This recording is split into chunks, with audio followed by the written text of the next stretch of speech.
Hello there everyone, it's me Mama Angel. Welcome back to my channel. For today's video ay maglilinis ako ngayon ng kwarto ng panganay ko.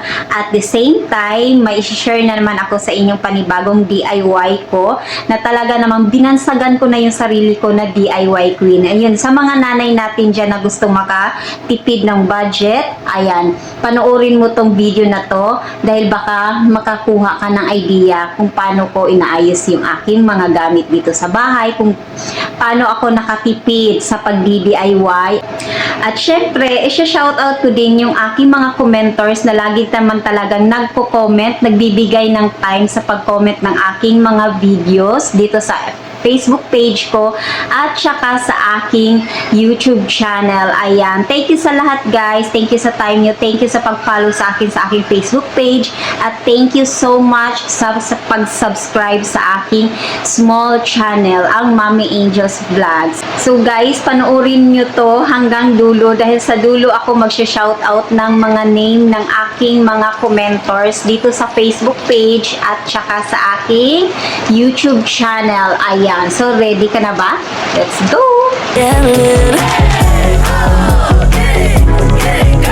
Show the world that you've been that girl. Throw your hands in, your presence commanding. I'm forever standing in the background yelling.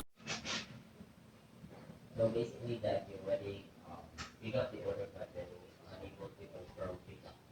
So guys, itutour ko muna kayo sa kwarto ng anak ko. Ito talaga ay lagi kong inaayos dahil hindi talaga niyan maiiwasan na makalat yung kwarto niya. Kahit paulit-ulit ko siyang pagsabihan tuwing naglilinis na lang ako dito na, "Nak, please, paki-maintain naman yung kwarto mo na malinis." Dahil iba pa rin talaga pag malinis ang kwarto, yung hihiga ka na sobrang linis ng kwarto mo. Kaya lang hindi talaga niya kayang gawin yun. At saka yung damitan niya, ayan, binagyo na naman. So dahil nga hindi ko talaga matiis na ganyan ang itsura ng kwarto niya. So ito naman ako, kahit paulit-ulit ko siyang pagsabihan dahil hindi niya talaga gagawin. So ako na lang talaga ang gagawa para lang talaga malinis yung kwarto niya. So ayan na guys, nakita nyo naman kung gaano siya kagulo, kung gaano siya para na siyang basura. Hindi ko talaga matitake guys. Kaysa naman antayin ko talaga kung kailan niya lilinisin yan, ako na lang talaga. So alam ko maraming relate na mga nanay dyan na ganun talaga yung mga anak natin. Hindi ko nila lahat pero yung iba ay ganun ang ugali na kahit paulit-ulit mong pagsabihan yung anak mo parang wala lang. So dahil nga ako ay ayaw ko talaga ng ganitong itsura talaga. Ako yung tipong laging gusto ko maayos yung bahay, malinis ang bahay, maaliwalas yung bahay. Kaya dahil hindi niya kayang gawin, so ako na lang ang gagawa para sa kanya. So ayan, nag-start na ako guys.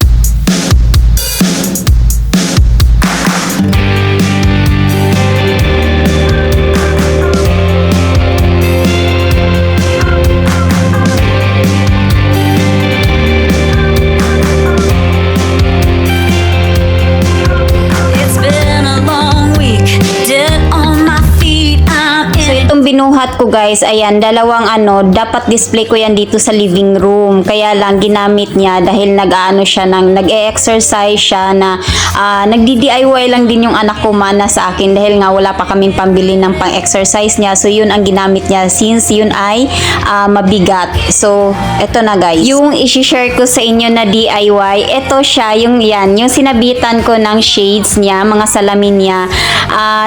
Christmas decor ko yan, nakahoy lang yan, pinulot ko dito sa likod ng bahay namin na yan yung kahoy na nung binagyo na natumba dito. Since ay marami naman yan, so yung iba, ginawa ko talaga siyang Christmas decor. Pinagsasabitan ko yan ng mga Christmas balls ko na mga DIY ko lang din na i-share ko din sa inyo kung paano ako gumawa ng aking Christmas balls. Ayan, so dahil wala pa namang Pasko, ginawa ko muna siyang sabitan ng mga shades niya. So diba, perfect para hindi siya makalat, talagang organized na organized siya. Pero pag-iisipan ko kung gagamitin ko siyang Christmas decor or okay na siya na ganyan siya. So come on, get ready, come on, get ready. And giddy up, let's go have some fun, yeah, live it up. Put your heels on, red lipstick, let your hair down, raising your glass to the girls.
ito na yung the after natin na nakita niyo naman kung ano itsura niya kanina na sobrang gulo talaga, 'di ba? Yung before. So ito na ngayon ang the after natin.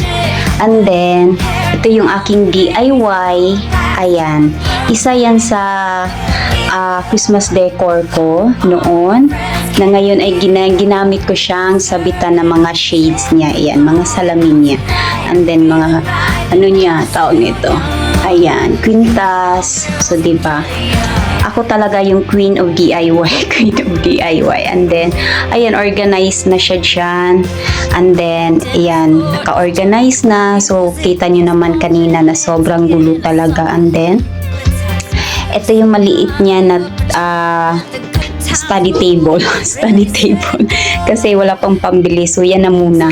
And then, itong bag niya nung grade 3 siya. So, dito siya uupo. Ayan. So, para-paraan lang talaga. And then, ayan, naglagay ako dyan ng basurahan para malapit lang yung basurahan niya. Dahil kita nyo naman kanina, nung pinakita ko yung the before talaga ay sobrang gulo, as in hindi ko maintindihan. Ginawa ng basurahan ito kwarto ng anak ko. Ginawa niya ng basurahan to talaga. So, ito yung damitan, maayos na din. And then yung ilalim, hindi ko na inano dahil lagayan talaga ng mga laruan niya yan. Ayan. So, lagayan ng laruan ng bunso ko. Tapos, ito yung panganay ko. Laruan niya yan. Tapos, ayan. So, ginanyan ko lang siya. And then, yung mga damit ay organized na. Ito yung damit ng anak ko babae. Tapos, pati ito. Tapos, sa baba, ayan. Ito mga jacket sa panganay ko yan. And then, o diba? Organized. Ang ganda. So, ngayon, hindi ko alam kung ilang araw to. Ilang araw tong ganito.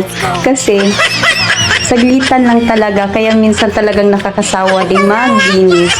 Dahil, siguro mga dalawang araw, ayan, 1 to 2 days lang yung pag-ano ko, maayos siya, tapos sa susunod na araw, wala na.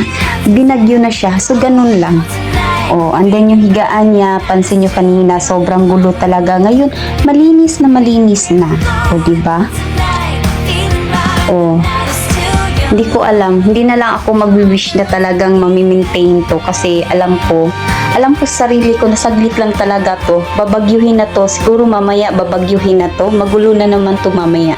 So, ayan siya guys. Yung the after, diba? Diba ang saya? Ang ganda kaya sa mata pag malinis ang bahay. Kaya lang, hindi ko alam sa mata nila. Ayan. So, yun lang guys. Bye! So guys, ito na yung name ng mga commenters ko dito sa Facebook page at saka sa aking small channel, Mami Angel's Vlog, sa aking YouTube channel to. So unahin ko yung Facebook page ko. Shout out kay Miss Desiree Donaire na lagi namang walang sawang nagko-comment at nag-share ng aking mga post. Si Miss Rose Ann Gabutan Madriaga na always din nag-share ng aking mga post. Camille Hizon Abelido, Jerlyn Norica, Happy Footprints Worldwide, I Am Bambi, Balaba Abesia Lena. Ayan yung sa aking FB page guys. Shout out sa inyo. Salamat sa suporta ninyo, sa pag-share at pag-comment ninyo always sa aking mga post. Please sa mga followers ko sa FB page ko, please i-follow nyo po sila. So, sa aking YouTube channel naman, shout out kay Miss Alicia Alice, Miss Nina, Miss Lizzie O, Miss Gato Vlog, Laudinia Luceno Kaligiran, Megang Waray, shout out kay Miss Previews M Vlog, at shout out kay Habon Vlog. So, yun lang guys. Sa susunod naman tayo magsha-shout out ulit. So, salamat sa suporta ninyo. Patuloy nyo po akong suportahan guys. Sa mga hindi pa po nakasubscribe sa aking small channel, please isubscribe nyo po ang aking channel, Mami Angel's Vlog. Ayan. Salamat sa suporta at saka sa aking mga followers. Thank you so much. Guys, kung hindi pa po kayo naka-follow sa aking FB page, please follow nyo po ang FB page ko guys, The All Around Mom. At saka sa mga hindi pa po nakasubscribe sa aking YouTube channel, please subscribe to my YouTube channel, small channel, Mommy Angel's Vlog. Thank you so much sa suporta nyo guys. Salamat sa lahat ng time sa panonood ng aking mga videos, sa pag-share ng aking mga posts. May God bless you all, my dear followers and my dear subscriber. Mommy Angels, signing off. Bye-bye!